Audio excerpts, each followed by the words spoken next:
Bismillahirrahmanirrahim. Assalamualaikum warahmatullahi wabarakatuh. Alhamdulillah ala nikmatillah. Allahumma sholli ala Muhammad wa ala ali sayyidina Muhammad. Alhamdulillah kita diberikan kesempatan bisa bertemu dengan Yi Akhid.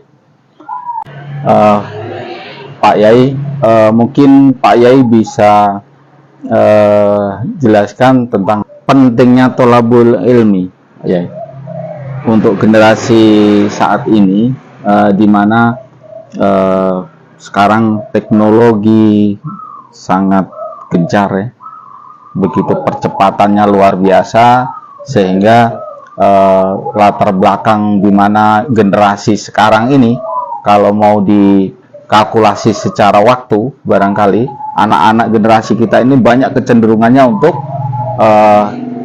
lebih mudah untuk dekat dengan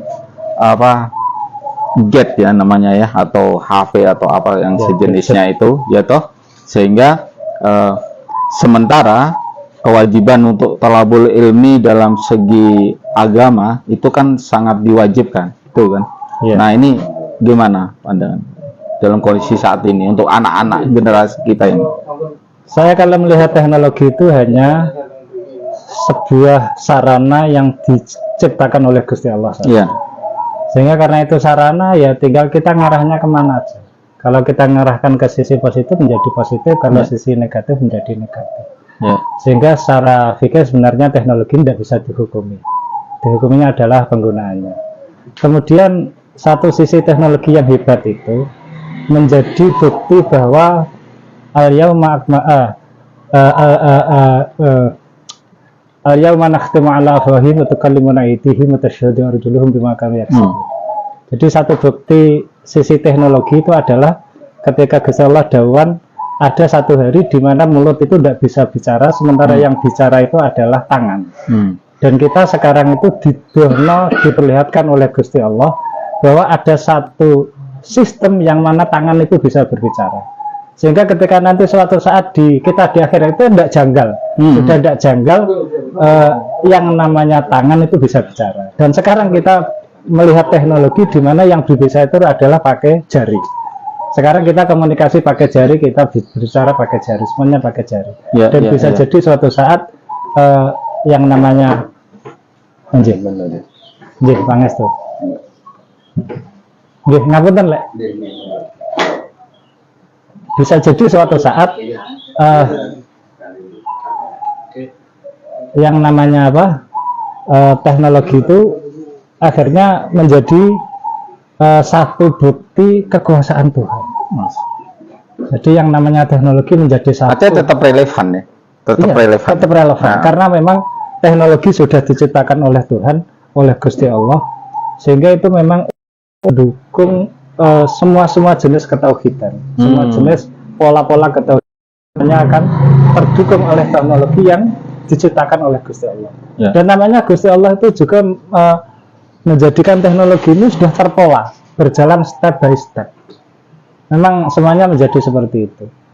Sekarang misalnya bicara teknologi, dulu itu kita pakai memori otak, setelah pakai memori otak kemudian pakai memori hard disk, setelah hard disk ada SIM card. Setelah SIM card kemudian ada cloud, ada cloud. Sekarang kalau sudah kita menyimpan cloud di cloud yang tanpa batas itu, sekarang coba kita bayangkan, padahal yang namanya jejak digital itu tidak bisa terhapus. Bagaimana Tuhan menjadi tidak tahu? Kan Tuhan pasti tahu semuanya. Sehingga dengan munculnya teknologi sekarang itu kita menjadi semakin rasional bahwa Tuhan itu akan bisa melihat semua jejak tingkah laku manusia. Itu semakin rasional. Artinya dari sisi teknologi aja, hal yang kecil itu, semua file-file perilaku, tata kelola kehidupan model apapun terakses, ya. Terakses semua. Dari awal sampai akhir. Apalagi Allah yang punya file yang mungkin jauh lebih besar. Yang jauh lebih. Dan semua itu sudah diatur oleh Gusti Allah. Sehingga teknologi ini sebenarnya semakin membuktikan kekuasaan Gusti Allah untuk mengetahui segala. Semakin terbukti, semakin terlihat, dan semakin menjadi nyata. Sehingga meskipun keimanan itu sebenarnya tidak perlu bukti. Keimanan sebenarnya tidak perlu bukti. Oh, iya. Keimanan itu harus Iya. iman saja. Iya, iya. Jadi sebetulnya harus iman saja. Karena keimanan yang masih butuh bukti itu sebenarnya keimanan yang masih butuh alasan. Oh gitu ya. Tetapi ini hanya sekedar mendukung saja. Oleh karena itu sama, teknologi itu hanya untuk mendukung. Tapi terkadang ada yang mengejar keimanan itu dengan apa? Akal sehat, mungkinkah itu? Iya masih mungkin, karena memang tarafnya dia harus pakai akal. Oh, Tarafnya dia harus pakai akal. Kalau memang jalurnya pakai akal, itu sudah pakai akal. Tapi sebenarnya keimanan Ada tahapan, itu guys. sudah harus pakai Oh. akal.